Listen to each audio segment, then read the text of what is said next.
International Women's Day! Da-na-na-na-na-da-da. That's my jingle. Today, I am really excited to announce my partnership with the UN as a change ambassador for gender equality. The first thing that I got to do as a change ambassador was go to the UN in New York City. While I was there, I got to meet 6 other women who are also creators, and GL, I think we're a pretty awesome group of ladies. We spent 2 days working with YouTube and the UN talking about gender equality, what things we were passionate about, and the areas in which we think our countries can improve in terms of gender equality. So when I was asked this question, where do you think your country is falling short in terms of gender equality? My response was, I really like to focus on issues that we encounter every single day that might be right under our noses, but no one is really batting an eye at them. Remember that tampon tax thing? Yeah, that's the kind of stuff that I enjoy talking about. And an area where I think we're really falling short in the United States is with our public bathrooms. Using the bathroom is an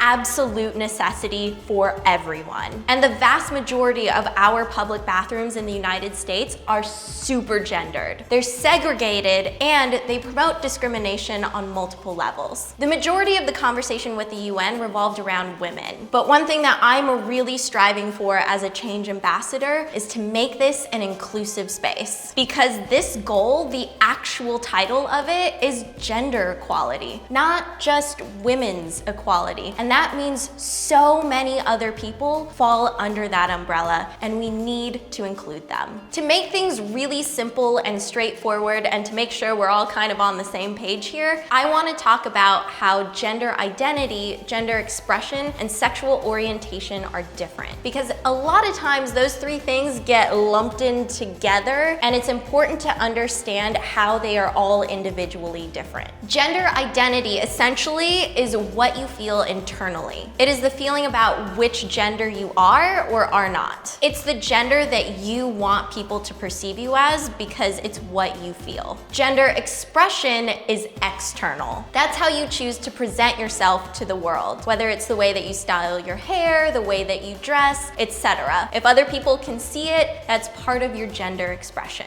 Now, gender identity and gender expression can be aligned in ways that are more traditional. And what I mean by that is, well, let's use myself as an example. My gender identity is a woman. My gender expression usually skews more on the feminine side. So in the traditional eyes of the world, that is an alignment that we're pretty used to seeing. But it's also not the only alignment out there. There are many combinations of gender identity and gender expression, and none of them are wrong. And last but not least, sexual orientation is basically who you are sexually and romantically attracted to or not attracted to. So I'm a lesbian, and that is my sexual orientation. And it's important to remember that within these 3 categories of gender identity, gender expression, and sexual orientation, there are individual spectrums and room for fluidity. Now that we've gone over that basic information, we can get into the bathrooms. Or in a lot of cases, unfortunately, not get into the bathrooms because there is lots of segregation happening on multiple levels in this country. The most obvious one is the separation between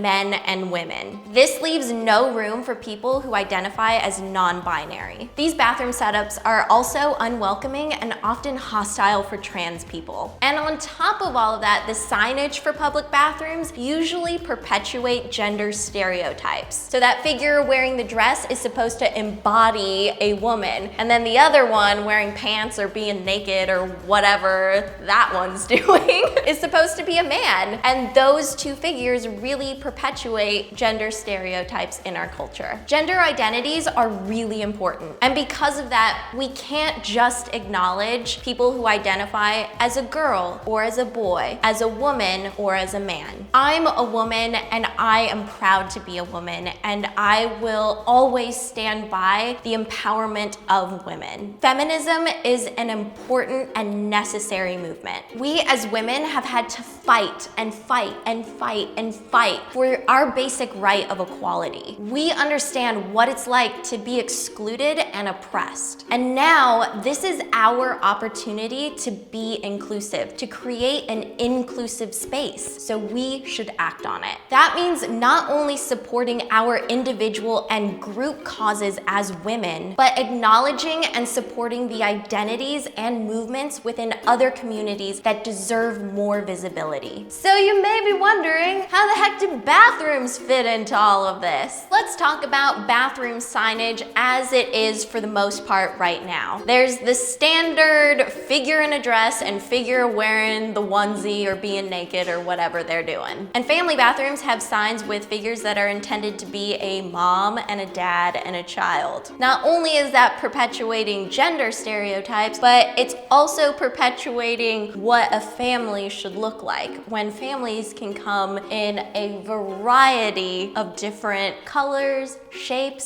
sizes, etc., etc. It's not just that one little picture. And then there's the unisex bathroom, which normally has a figure meant to be perceived as a man and the other one meant to be perceived as a woman, or the two blended together. These last two kinds of bathroom signs that I mentioned are definitely more welcoming and more inclusive, but they still encourage gender stereotypes and family stereotypes and are not inclusive of people who are non-binary. Something really upsetting that happened in this country very recently was South Dakota passing the bathroom bill. Here is the exact wording in the bathroom bill. Every restroom, locker room, and shower room located in a public elementary or secondary school that is designated for student use and is accessible by multiple students at the same time shall be designated for and used only by students of the same biological sex. Yo, I'm sorry, but gender is way more than just chromosomes and your anatomy. This is really awful for trans kids and kids who are non-binary. Bills like this are being created to protect our youth, when in fact, they're hurting them. On the positive side though, there is progress being made. For example, here in Los Angeles, West Hollywood recently passed a law that requires all public places to have gender-neutral signage if they have single-stall restrooms. And there are over 150 colleges in the United States that are using all-inclusive bathroom signage, which means literally everyone is welcome to use the bathroom, which is how it should be. So good job, college peeps. Also, while I was in New York with the UN, I was at the YouTube space, and their bathroom is unisex by design. There are multiple stalls, so everyone goes into the same room, they go into their stalls, and they do their thing. And there's a communal sink area, so everybody just washes their hands, and it's not a big deal. The only thing that I noticed with their bathrooms is that they still are gendered with their signage, so all the YouTube space would have to do is just take down their signs and either leave them down or just replace them with something else that's all-inclusive. Progress like this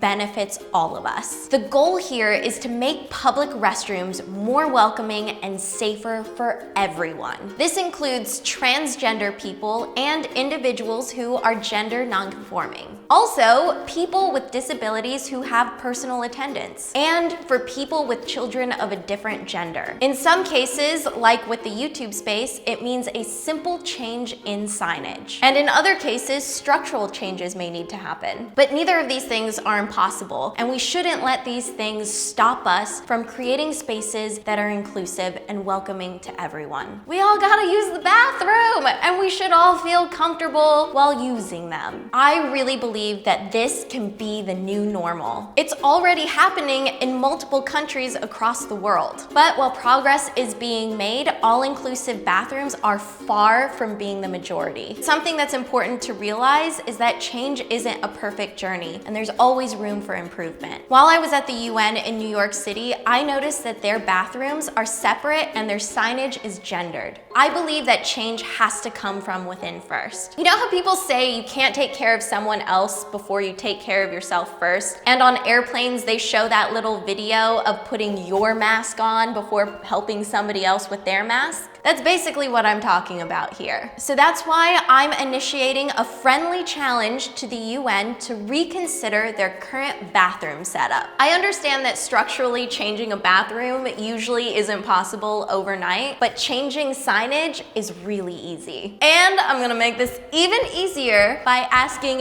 you all out there in internet land to flex your creative muscles and get involved with this cause. Currently in this country, there's no all-inclusive sign being universally recognized, meaning there's no all across the board standard for inclusivity. So you wanna get involved? Here's what you can do. Number 1, design an all-inclusive bathroom sign and post it anywhere on social media platforms. We're gonna be all-inclusive here with social media, and use the hashtag #RoomForEveryone, because we should make room for everyone, and we should have actual rooms for everyone. Peeps, this could be our time to make the poop emoji the universal bathroom symbol. I mean, JK, but I just really wanted to say that because I was thinking it.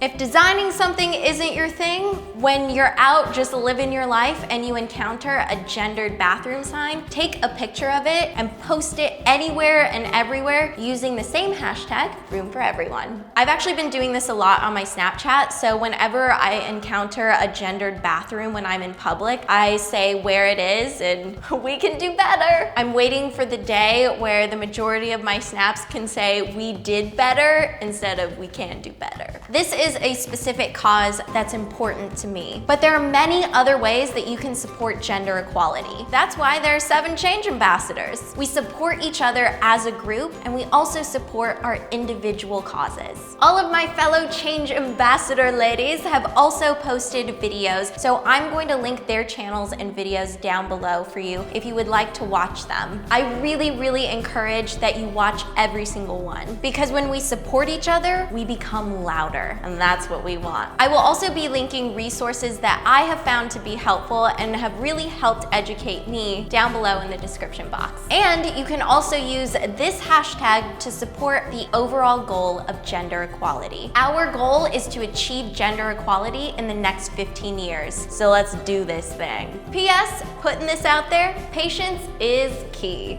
especially when it comes to change. You have to be patient with yourself and also with others. And you can be patient while also being assertive, kind, compassionate, and open. That's the kind of movement I can get behind.